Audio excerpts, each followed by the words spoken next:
என்னும் தலைமை சூட்டி செம்மாந்து நிற்கும் எம் தமிழுக்கும் ஈன்ற பொழுதின் பெரிதுவக்கும் தன் மகனை சான்றோன் என கேட்ட தாய் என்னும் குரலிற்கிணங்க தன் தாயை பெருமைப்படுத்தி வைத்திருக்கும் ஆன்றோர் சான்றோருக்கும் மற்றும் அனைத்து நல்லுள்ளங்களுக்கும் என் பணிவான காலை வணக்கங்கள்.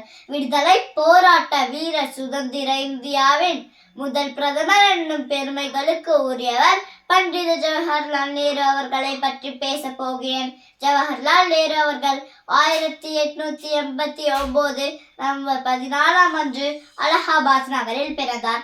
அவரின் தந்தை மோதிலால் நேரு, தாய் ஸ்வரூப ராணி நேரு.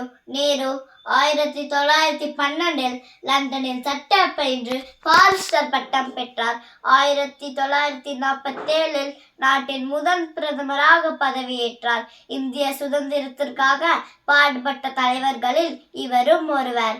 நவீன இந்தியாவின் சிற்பி, ஆசிய ஜோதி, சமாதான புறா, ரோஜாவின் ராஜா என்ற பெயர்களுக்கு பெருமைக்குரியவர் ஜவஹர்லால் நேரு.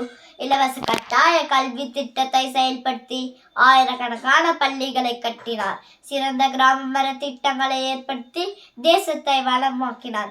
1919 நடந்த ஜாலியன் வாலாபாக் படுகொலை சம்பவம் நேருவை சுதந்திர போராட்டத்தில் ஈடுபட வழிவகுத்தது எனலாம். நேரு சுதந்திர போராட்டத்தின் போது பல முறை சிறையில் அடைக்கப்பட்டார். நேரு சிறையில் இருந்த நாட்களில் ஒரு சில நூல்களை எழுதினார். நேரு சிறந்த எழுத்தாளரும் ஆவார். இந்தியாவின் கண்டுபிடிப்பு அவர் படைப்புகளில் சிறந்தது. குழந்தைகளின் நலன், கல்வி, சுகாதாரம் போன்றவற்றுக்கு முக்கியத்துவம் அளித்தார். அவர் குழந்தைகள் கல்வி கற்று திறமை மிக்கவராக வளர வேண்டும் என்று விரும்பினார்.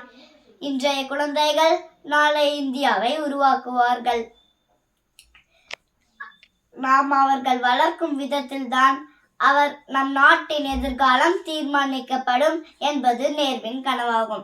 1964 ஆண்டு மே 27 நேரு அவர்கள் காலமானார்.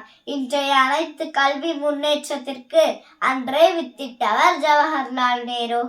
என்ன சொல்கிறாய் என்பது முக்கியமல்ல, என்ன செய்கிறாய் என்பதுதான் முக்கியம் என்று கூறி நான் இங்கிருந்து விடை பெறுகிறேன். எனக்கு இங்க பேச